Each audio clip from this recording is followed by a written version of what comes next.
All right, scholars. I'm glad that you had a chance to see the beginning of Flow for the Love of Water, where it addresses some environmental issues with water. Let's take a look at some details here. This video will help you understand the importance of freshwater resources and water supply and depletion. So let's remember the hydrologic cycle. What we're seeing here is mostly involving freshwater. The only case here involving saltwater is over here with the oceans. But we have water existing as water vapor in the atmosphere, and it gets there by evaporation. Evaporation from lakes, streams, ponds, and the ocean. And it also gets there by transpiration, which is water vapor coming out of the leaves of trees. So the trees take up water from the soil through their roots, and the plant uses the water, and it also gives off that water through its leaves. Okay, and then we have precipitation in the form of rain and snow, and we have, what else we have? We have lots of things. When the precipitation comes down, it lands in the water, and it can do what we call runoff, where it travels along the surface, eventually back to the ocean via streams and rivers, etc. Or it can go into the ground, which we call infiltration. These are words that you will need to know. Infiltration. And then it's becoming what we call groundwater. So it's being stored down here in the aquifer. And the top of the water level within the aquifer is called the water table. And let's see here. We can extract the groundwater using wells. I have a well at my house, and that's where we get all of our water from. It's not quite the Little House on the Prairie kind of well you might think of. It has an electronic pump, and it's about maybe 30 to 40 feet deep, but it's excellent water. It has no chlorine that you find in water that's been treated by the city. Okay, let's continue here. So freshwater is water that is relatively pure, with very few dissolved salts. And freshwater occurs in lakes, rivers, streams, groundwater, glaciers, rainwater, soil, water vapor in the atmosphere. And a glacier is just basically a river of ice that flows extremely slowly, like maybe a few feet a year. And in contrast, ocean water is salty because salts from land run into it and stay there as surface water evaporates. And the ocean water is about, well, we'll take a look at that detail in a moment here. Of all the water on Earth, 97.5% is in the ocean, leaving only 2.5% as fresh water. And of that, only 1% is on the surface, right here, this thin amount of blue, dark blue. And this is what we use. Surface water, well, and groundwater. We can pump water out from the ground. So we're dealing with a very small amount of the overall water that we actually use as humans. And let's see here. So 2.5% of the planet's water is freshwater, 1% of that exists on Earth's surface. Only 1 part in 10,000 of water is easily accessible for drinking and irrigation. So if you just look at these percentages, it comes down to 1 in 10,000, little FYI. So it's a valuable resource, that's the message. So let's take a look here at rivers and streams. Bodies of waters that flow downhill, joining one another, shaping the landscape. That's an important thing. As this water is flowing, it is picking up sediment, carrying the sediment, and depositing the sediment. And that's why we see along this riverbank here, we have a nice sandy beach, nice place to hang out for an afternoon. And that's because of the that's because of the sediment that was deposited as it rounds about here. So maybe the water slows down, and as it slows down, that's usually when sediment gets deposited. And we can see along here. So these are along the banks. And this vegetation we see along the river is called riparian. R-I-P-A-R-I-A-N. That's another word that you'll need to be familiar with. And this area that we see next to the river is called the floodplain. And that's an important thing. It's a good thing, too, that every once in a while it's good for rivers and streams to flood, because that sediment they're carrying is usually very nutrient-rich, and it gets deposited, enriching the soil. So this is a good thing. Floodplains contain very fertile soil, good for agriculture. All right, the watershed, the land area that drains into a particular stream. So we see here the side of a mountain and rain hitting it, and the rain, by gravity, flows along the surface, and it flows into points of low points, which become creeks, which become streams, which become rivers, which ultimately all rivers flow back to the ocean. And so the area of land that drains into a particular stream is called the watershed for that stream. Do you know what watershed you live in? Here's a map of the Santa Barbara watersheds. You can click the map to open a version. You can zoom. Well, let's see here. I think we'll do that in class. You can see, though, San Marcos, for example, is right around here where the finger is. So it's along the Atascadero Creek. So San Marcos is within the Atascadero watershed. And I live right by the San Jose Creek. I could practically throw a stone in it from my house. So I'm up here at the top of the mountains, and so I'm in that watershed. And if I don't have, say, a properly functioning septic tank, then pollutants from my house are going to be flowing into that creek and contaminating it. All right, and that's a little lead into our topic of water treatment in the next video. Here's a nice illustration of groundwater and aquifers. So first of all, aquifers is like a rock sponge, and it holds groundwater in the cavities between the rocks. And so we have here, it's groundwater. So we have here an unconfined aquifer and a confined aquifer. What's the difference? Well, here's the difference. A confined aquifer is sandwiched between two layers of clay. So here you see upper layer of clay, lower layer of clay, and clay clay is not permeable to water. So this water can be under high pressure, and if you could stick a hole through all this rock and into that confined aquifer, because of the pressure, it would probably shoot up as a spring. And so there are places around the planet where we have natural springs, water just popping up from the ground. And usually that water is very nice and pure, oftentimes, unless this groundwater is contaminated. Not all springs are from a tapped confined aquifer, but many of them are.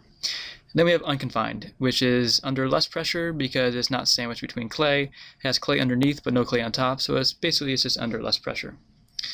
What else can we say here? Here's a well. And so it's going down to this upper confining layer, this unconfined aquifer. We have an artesian well, which is going into a confined aquifer. You actually don't need to know the definition of an artesian well, but when we talk about artesian water, if you were to buy artesian water, you would probably pay a premium price for that bottled water, because this water in the confined aquifer is most likely more pure. It's sandwiched between clay. It's going to be less prone to pollution from what we call leaching, from whether it's a chemical spill that occurred at the surface or from a landfill or something like that. Okay, then we also have here, you see the water table, the top of the water level, and aquifer recharge area.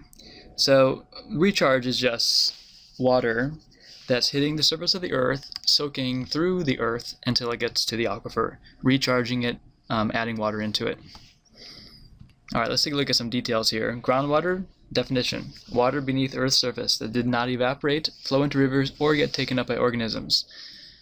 It is contained in aquifers, porous sponge-like layers of rock, sand, or gravel. And the water table is the boundary between the upper zone of aeration and the lower zone of saturation. So what do we mean by that? Lower zone of saturation. If we go back to our diagram here, remember we said this is like a sponge. So the part of the sponge that is filled up with water is the saturated part. The part above it is filled with air, and that's the aerated part. And the water table, therefore, is at the boundary of those two.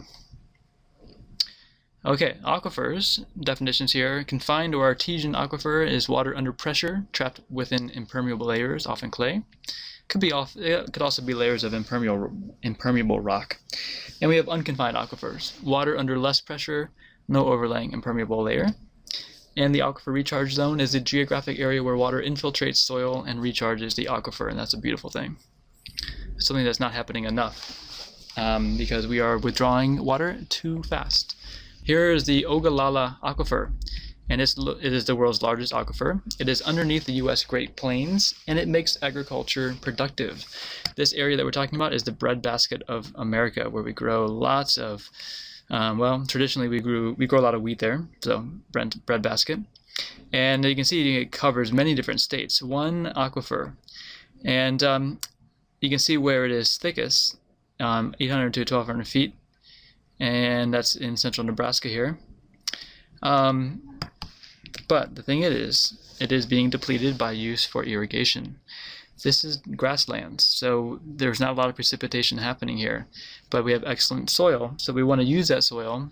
So we have to get our water and from the ground. We use it as irrigation. Check this image out. A satellite image of agricultural fields in Kansas watered from the Ogallala Aquifer. This is an image approximately 25 miles by 25 miles. So all these green areas are green because of irrigation. All the areas that are not green are because they're not being irrigated. It makes that much difference. So we use irrigation extensively in this region. And it's being depleted. So here's a map showing changes to the water table from 1980 to 1995. Areas in orange represent drops of up to 40 feet in only 15 years. And that's 40 feet of an aquifer that might not be, more than possibly a few hundred, maybe. Well, let's go back to these numbers here. Thicknesses in feet, 0 to 100, 100 to 400, 400 to 800, 800 to 1200. So 40 feet in 15 years makes you wonder how many more years at that rate will it remain a viable aquifer.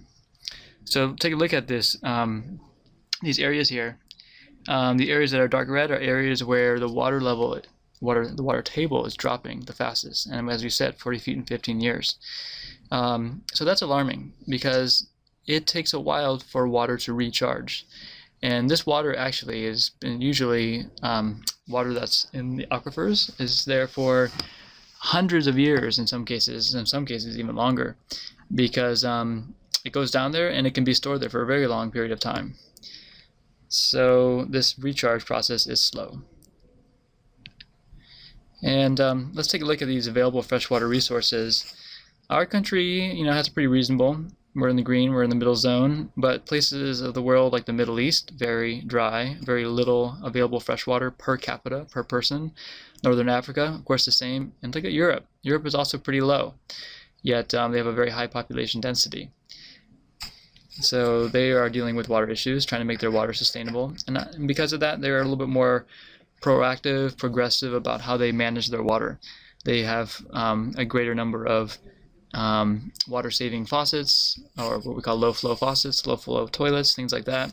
The idea of the urinals, the no-flush urinals that we see in almost all new buildings nowadays, those originated in Europe. How do we use water?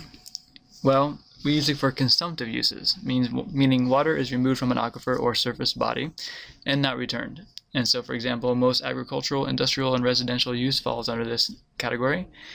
So when you take a shower, example, that's a consumptive use of water.